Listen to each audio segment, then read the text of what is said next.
Mapagpalang araw, kaibigan. Ito po inyong kaibigan kay Jesus, Brother Manny Bautista. Minsan pa salita ng Panginoon Diyos ay ating matutunghayan sa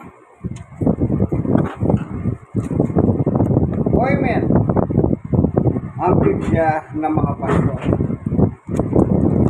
Kapag ang pinag-uusapan patungkol sa Diyos, isa lang ang gagamitin natin, Biblia, Bible, o kasulatan. Kasi doon mo lang matutunghayan ang patungkol sa Diyos. Bagamat maraming mga libro o mga babasahin, pero mas iba pa rin yung Bible. Kasi lahat na nagtuturo ay Bible ang ginagamit. Di po ba? Bible. Ngayon, meron po tayong mga bisita rito. Nandito tayo ngayon sa tahanan ni Brother Jack at saka si Sister Rada Bautista, pero wala silang mag-asawa. Nagsimba daw po sila ay sa kanilang mga anak. At narito po ay mga kabatahan na kaibigan ng kanilang mga anak. Okay? Para makita nyo po sila, baka akala nyo wala tayong kasama. Meron. Nandito po tayo sa tahanan sa may barangay 103. Itong barangay po ito nasasap ng barangay 103, Sonay, District 1, Tondo, Manila. Okay?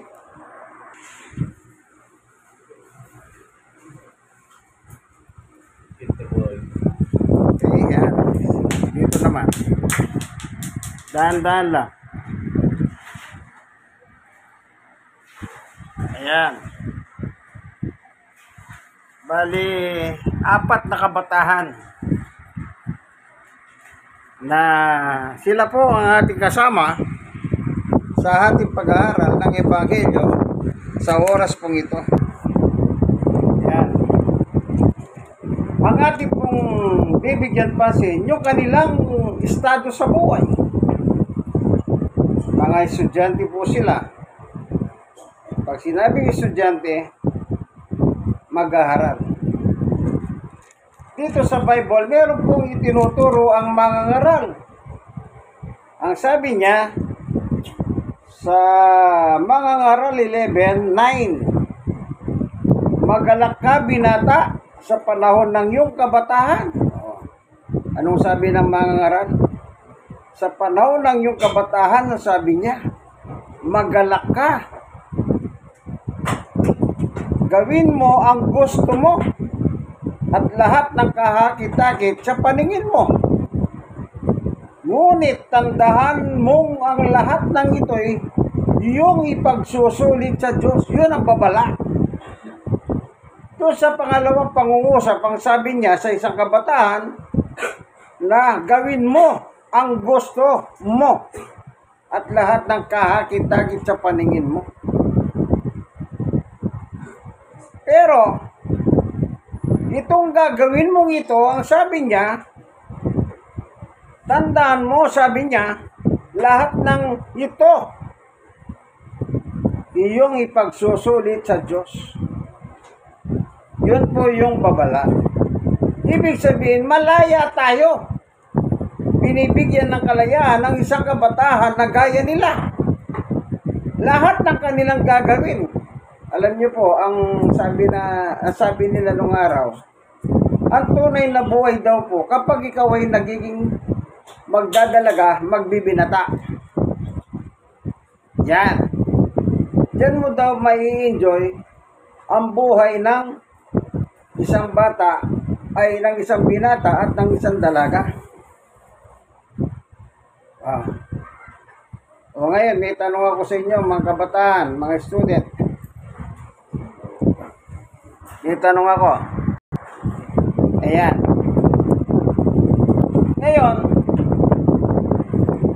itong sinasabing ito, malaya tayong mamili ng ating dapat na gawin sa buhay. Pero, may babala.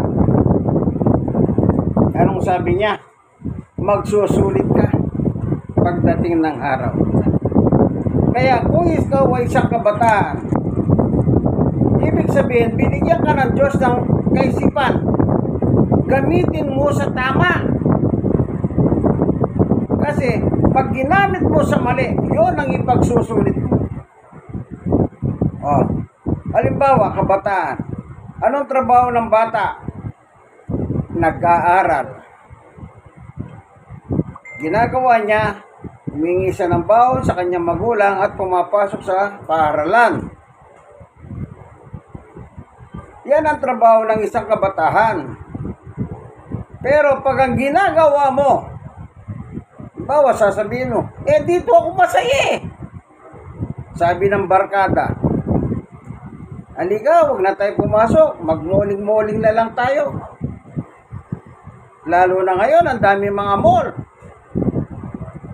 Mabubusog ang mata mo. Hindi kagaya nung ako po'y nag-aaral. Wala pang mall. Oh. Meron naman sabi nila, huwag na tayo pumasok, halika, mag-iinuman na lang tayo. Merong ganyan. Kasi po yung edad na kabataan, doon po nagsisimula yung barkada. Barkada. Kaya ang sinasabi ng magulang, sinabi ko naman sa iyo, mag-aral ka. Hindi ko sinabi sa iyo, bumarkada ka. Sinabi ko sa iyo, mag-aral ka. Hindi ko sinabing magpaligaw ka at manligaw ka.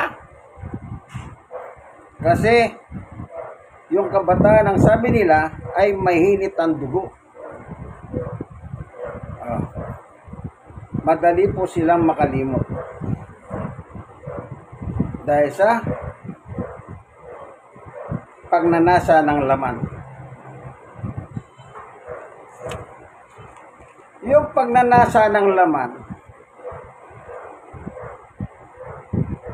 yung kagaya na nakita nyo yung picture nila, nakita nyo sila.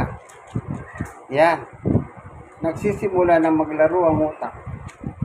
Pag nakakita ng maganda ang isang lalaki, pag nakakita ng gwapo ang isang babae. Yan. Ngayon, meron babala ang Biblia. Sige, gawin mo yan. Pero, ipagsusulit mo yan. Ito yung masakit. Yung magsusulit ka. Doon. Tingnan po natin, ano? Yung ginawa mo sa laman, yun ang ipagsusulit mo sa Panginoon Diyos. Sabi rito, sa Roma, basahin natin. Pero sinasabi si Apostol Pablo na kaya't bawat isa sa atin ay magbibigay sulit sa Diyos. Balikan natin yung mga ngaral. Ano ang sabi na naman ng mga ngaral? Kasi sinabi niya, malaya kang gawin mo lahat ng gusto mo eh. Pero meron siyang babala. Ano ang babala niya? Magsusulit ka. Tignan natin yung sinabi niya. Sino bang umiinom ng alak sa inyo? Kabataan, mga student. Wala. Baitin nyo. Anong year na pala kayo? Ako, high school pa lang ako. First year, tinuruan na ako ng uminom.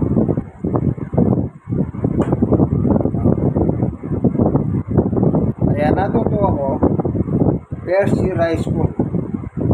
Nalasing ako. Siyempre, malay ko ba? First time. So hanggang sa nagtuloy-tuloy po yun. Hanggang sa masanay na ako talaga sa pag-inom. Pero salamat sa Diyos. Hindi naman ako nagkasakit. Kasi maingat din po ako sa aking sarili. Na kapag nagpag-inuman ako, namumulutan ako ng kanin. Merong kanin doon ang gusto kong pulutan. At the same time, umiinom na ako, kumakain pa ako. Kaya ang labas, busog. Pag nalasing ako, meron ko nilalabas. Sentido común. Natawa ko sila. Mukha meron silang pagkukopyan.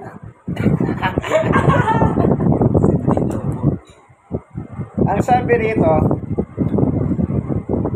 sa 12-13 ng mga ngaral, sa kabila ng lahat ito lamang ang aking masasabi. Matakot ka sa Diyos at sundin mo ang kanyang utos, sapagkat ito ang buong katungkulan ng tao. 14. Lahat ng gawin natin, ayag man o lihim, mabuti man o masama, ay pagsusulit natin sa Diyos. Talagang magsusulit po tayo. Ito po yung iwasan ninyo na dumating ang panahon. Nasa panahon na po tayo ng pagsusulit sa Diyos. Para nag-aaral ba sa eskwela? Yung pumapasa, yung masipag. Yung bumabagsak, yung tamad. Bakit? Anong isasagot mo kung tamad ka mag-aaral? Wala. Kaya kung minsan ang isasagot nila, Batman, Superman, Spiderman, alatang-alata na yung nila pinanonood.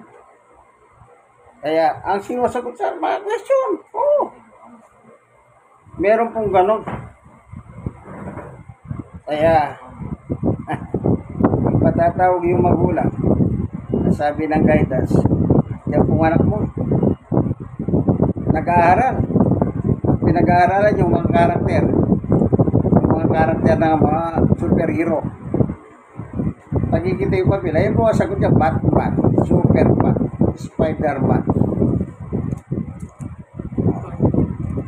Isipin mo, nag-aaral ka, humingi ka ng baho, araw-araw, nanay, tatay, baho.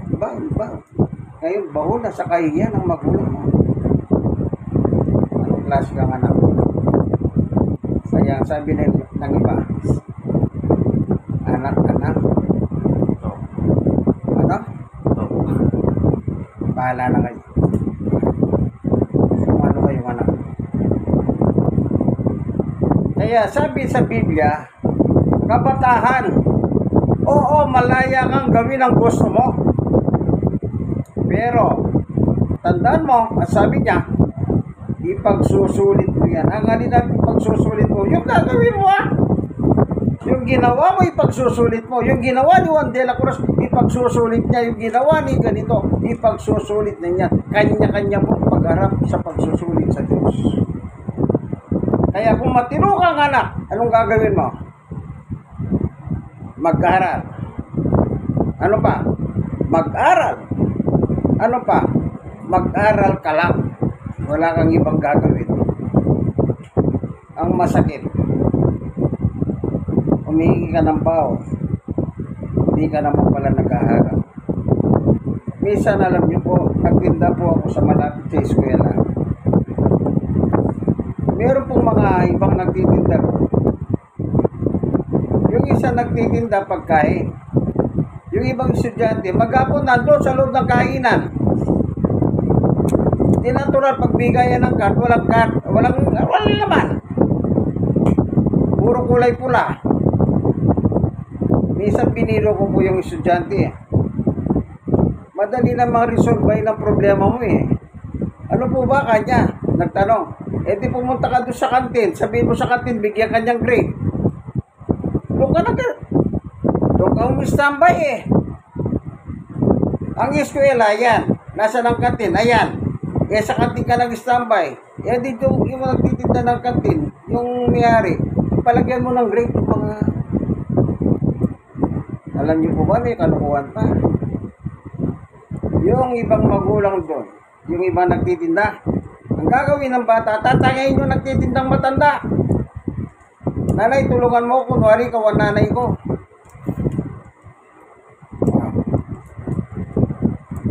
Anong klaseng anak niya? Di mo ba? Hingi ka ng bawo. Ang masakit ito. Nanay, tatay, Meron na po kayong manugang. Wala ka pang trabaho. Nag-uwi ka pa ng isa. Palamunin ka lang, pakainin ka lang, nagdala ka pa ng isa. At ang masakit, meron pang bonus.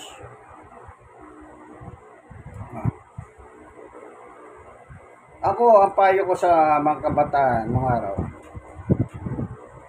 mag-aral kayo. Pag kayo natapos, pagtrabaho kayo, 5 years, huwag kayong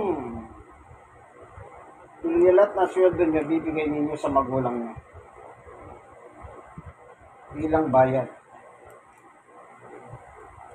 Then after that, mag-ipon kayo para sa inyong pag-aasawa. Kasi, pag natapos ka at bigla kang nag-asawa, yung sweldo mo sa asawa mo na. Paano naman yung magulang mo nagpakahirap sa'yo? Hindi alam ang gagawin ng nanay mo, mangungutang. Lahat na gagawin ng racket para lang mabuhay ka, mabigyan ka ng sa aral mo. Pag nag-asawa ka, yung sweldo mo sa asawa mo na, hindi na sa magulang mo. Masakit na katotohanan yan, kaibigan. Anong klase kang anak? Pinag-aral ka, pagkatapos yung sweldo mo, ibibigay mo sa asawa mo. Samantalang yung magulang mo, nagpakahirap sa'yo. Yung gabi, ginagawang araw, overtime sa trabaho.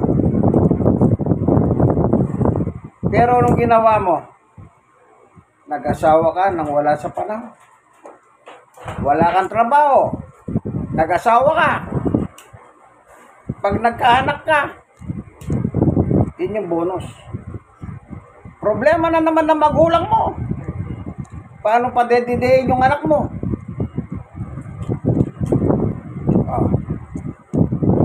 Mabuti ka bang anak? Hindi, wala kang kabutihang anak. Masama kang anak. Yan ang totoo. Masama kang anak. Kaya kung pinapayo ko, pag nagtapos kayo, maghanap buhay ka muna kayo. Yung sweldo nyo 5 taon, bigay nyo sa inyong magulang. Yan, at saka kayo magsimulang mag-ipon kung gusto nyo ng mag-asawa. Mas maganda yun, nakapagbayad ka sa magulang mo. Kaya sana man na. Minsan ang nanay mo maglalabada. Sugat-sugat na yung daliri, kakalabada. Para lang itaguyod ka. Nung araw sa probinsya, alam niyo ba yung mga nanay? Ang bawang ng labada. Walang was-wasin mo.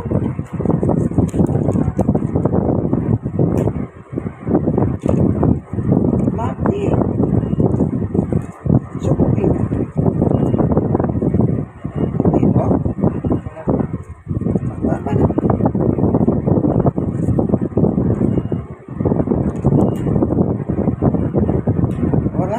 Walang kaligayahan ng nanay. Ang kaligayahan napunta sa iyo.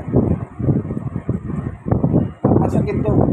Pagka nagkaroon pa ka, napangasawa pa ng asawa mo, ng anak mo, walang niya.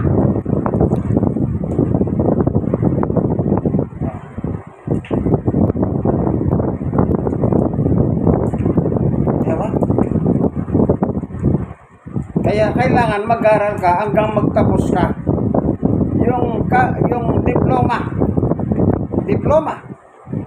yan ang kailangan ng magulang mo. Tatay, nanay, ito na po yung diploma. Ang ligaya ng magulang pagkagat. Kaya kayong mga kabatahan, oo, malaya kayo. Pero meron pa balaan, Diyos. Pagdating ng araw, magsusulit tayo pare-pareho sa Diyos. Ngayon pa na, mag-isip na kayo. Kasi pag nandun na kayo sa harap ng Panginoon at pagsusulit na kayo, akala nyo meron pang Panginoon, pwede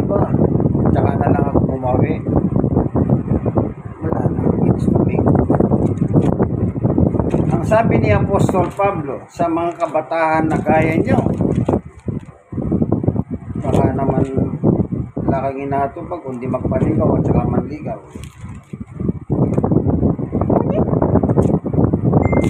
Lalo na sa panahon ngayon, dami na pupuntis dahil sa internet. Hindi makakilala, nabulala. Iba palang litrato nila nga, guwapo. Di ba ganon? Nandun na, kasubuan na. Meron ka pa bang magagawa? Wala na. Sabi ni Apostol Pablo sa mga kabataan ay ito.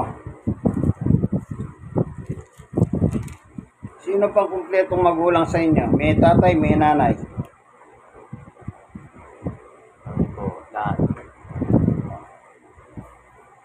Nasabi niyo na ba sa magulang niyo? Nanay, mahal kita?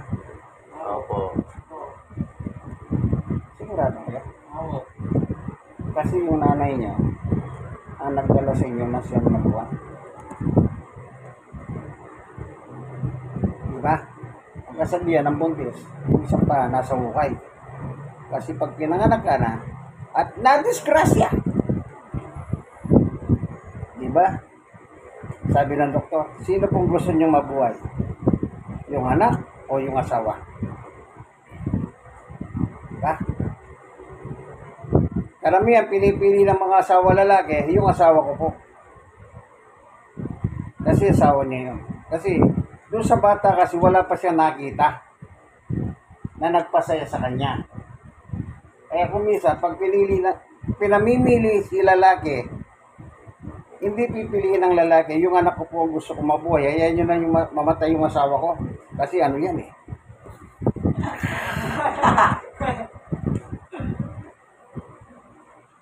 Diba meron gano'n? Ito. Efeso 6:1. Mga anak, ito tinutukoy mga bata. Kagaya nyo. Sundin ninyo ang inyong mga magulang. Alang-alang sa Panginoon, sapagkat ito nararapat. Yan. Mahal nyo ba ang Diyos? Opo. Sigurado kayo? Opo. Ito. Ito nakalagay oh. Mahalin mong magulang mo. Alang-alang sa Diyos. Kung mahal ninyo ang Diyos, Mahal ko rin ang magulang. paano mo mamahalin ang magulang mo? Sundin mo. Pag sinabi ng nanay mo at tatay mo, anak, mag-aral kang mabuti. Anong gagawin niya? Para Sigurado kayo? Yun ang pagmamahal. Pagsunod sa magulang. Kaya sabi niya, sundin eh. Pag sinabi ng magulang mo, mag-aral ka anak, mag-aral ka lang. Wala kang ibang gagawin kundi mag-aral. Yun ang utos eh. Yun ang tanda ng pag-ibig. Tignan ninyo ah. Kaya tinanong ko kayo kanina kung mahal ninyo ang Diyos. Sigurado kayo? Mahal niyo ang Diyos? Sa unang Juan chapter 5 verse 3, ito ang batas ng pag-ibig. Sapagkat ang tunay na pag-ibig sa Diyos ay ang pagtupad sa kanyang mga utos. Anong utos ng Diyos? Mahalin nyo ang inyong magulang. Hindi nyo pwedeng mahalin ang inyong magulang hanggat hindi nyo minamahal ang Diyos. Hindi nyo kayang mahalin ang magulang nyo kung wala kayong pagmamahal sa Diyos. Sino sa inyo nagmumura sa magulang? Minumura ang inyong mga magulang. Sino?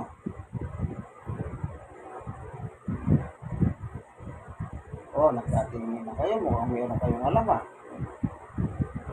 Alam nyo, ito lang ah. Ang nakalagay, mahalin yung magulang. Hindi niya sinabing murahin mong magulang. Kapag minura mong magulang mo, minura mo ang Diyos. Kasi ang Diyos ang gumawa sa atin.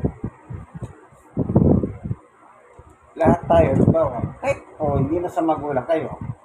Nagmurahan kayo. Sinong gumawa sa inyo? Hindi ba ang Diyos? Sino minura niya? Ngayon sasabihin ninyo, mahal ninyo ang Diyos? Baka hindi nyo alam, minumura nyo ng mga bawat isa sa inyo. Tapos sasabihin nyo, mahal nyo ang Diyos? Yan bang nagmamahal sa Diyos? Kung mahal nyo ang Diyos, huwag nyong murahin ang kapwa nyo. Kahit gaano siya kasama. Kasi ang Diyos ay pag-ibig, dapat ang matalim sa puso natin ay pag-ibig. 2. Igalang mo ang iyong ama't ina. Ito ang unang utos na may kalagip na pangako. Anong unang utos ng Diyos? Igalang mo ang iyong ama't ina. Ang paggalang sa magulang, hindi yan nabibili ko sa napag-aaralan mo. Kahit walang binibigay ang magulang mo, mamaalin Diyos na. Yung iba kasi mahal kita, pero, diba? Pagbili, anak ko, I love you, bye-bye, nanay, alikan mo ba? Di ba gano'n? Pero pag walang maibigay, pesting tatay ito, pesting nanay ito, mapesti na sila. Ha? Mapesti na sila? Kung hindi sa iyong tatay, hindi sa iyong nanay, hindi ka naging tao. Pagkatapos, pesti sila. Ganun ba kayo?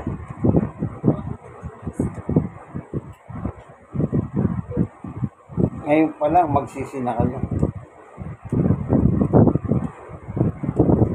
Anong kasunod? Yes. Magiging maganda at mahaba ang iyong buhay sa lupa. Yan. Maganda. Pero pag hindi ka susunod sa Diyos, hindi mo makita yung magandang binibigay ng Diyos. Ang magiging buhay mo. Anong klaseng buhay ito? Parang impyerno. Makalayas na nga sa bahay na impyerno na ito. Bakit naging impyerno? Hindi kayo marunong sumunod.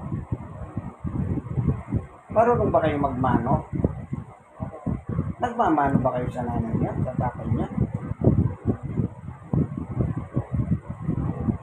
Kita niyo? Hindi kayo marunong magmano.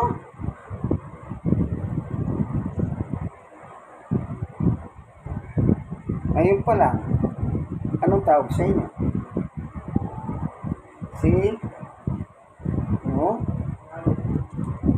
Sino sinungaling?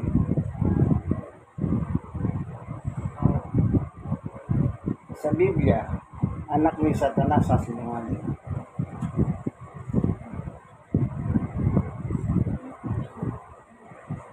Sabi ni Jesus, anak kayo ni Satanas.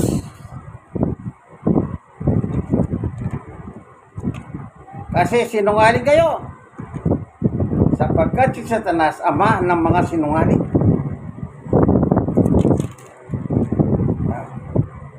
Kaya nga malaya kayo eh. Pero merong warning. Lahat ng gagawin mo, sabi niya, ipagsusulit mo sa Diyos yan. Masama man o mabuti.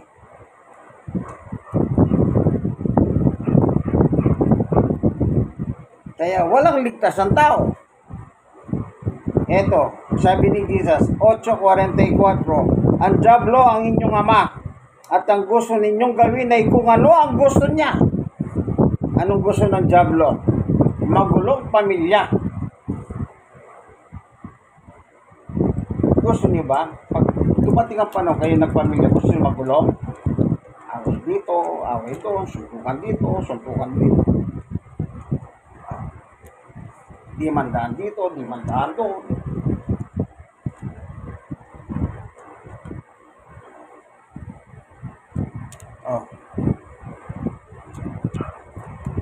At kung gusto ninyo, ito, ang Diablo ang inyong ama, at ang gusto ninyong gawin ay kung ano ang gusto niya. Pag gumagawa ka ng masama, ayun pala yung gusto ni Satanas. Sa simula pa lamang ay mamamatay tao na siya. Hindi siya pumapanig sa katotohanan kailanman.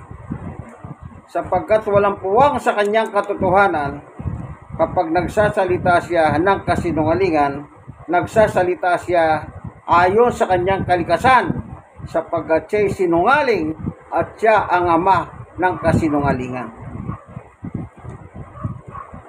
Ako hindi ko kayo kilala ng lubos. Kilala ko lang ito. Yun. Mga bata pa lang sila, nakikita na nila ako. Kayo, dito ko lang kayo nakilala sa bahay nito. Sila doon pa. At nandun pa nung sila nandun, kung saan sila natira, nasusundan ko sila, no? Ibig ko sabihin, kung ano may yung alam ko yun. Kaya, sana, kayo lang naman na nakakalam eh. Kasi nangaling kayo. Hindi ko naman alam yun eh. O, ito kilala ko yun. Hanggang sa naganito na sila. Pero yung kanilang, the other side ng kanilang buhay, hindi ko rin alam. Basta ako lang yung spiritual advisor nila. Magbuhat pa noong bata sila hanggang sa ito na sila ngayon.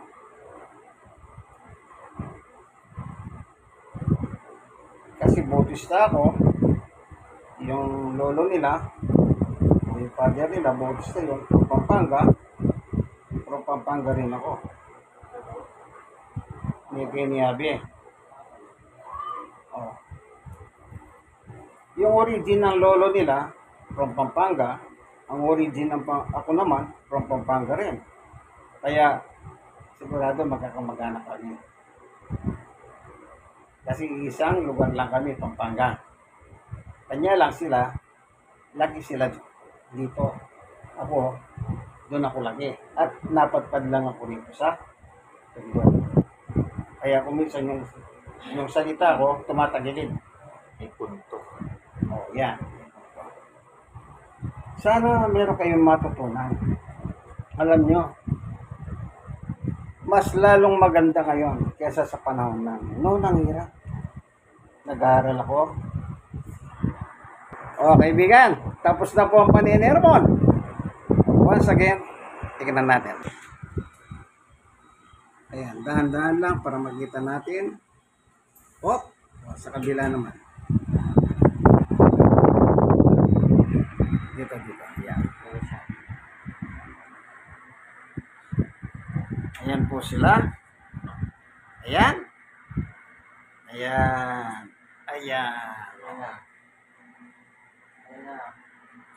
Nangangako po sila na sila po itutugon sa panawagan ng Diyos. Ang alin? Sumunod sila. Kasi pag hindi sila sumunod, magsusulit sila sa Diyos. Yung kanilang pagsisinungaling, pagbabayaran nila pagdating ng araw. Sige kaibigan, hanggang dito na lamang ang ating munting video. Ano po? Like. Share na share. Kayong mga nasisharean, i-share nyo po sa inyong mga anak ito. Ito po patungkol sa mga kabatahan. Para magkaroon po sila ng spiritual nourishment. Yung inyong mga kabatahan. Po, i-share nyo po sa kanila. Sige po, hanggang dito na lamang. Ito po ang aking ako po inyong kaibigan, Jesus, Brother Manny Bautista. Ano nga pala pangalan nyo? Sige, isa lang. Brother, ang pangalan? Lincoln po. O yung isa? Ikaw? Jomari. Ayan. Nakilala nyo sila, no? Pag-pray nyo rin po sila. Sana maging kagalakan sila ng kanilang mga parents. Amen.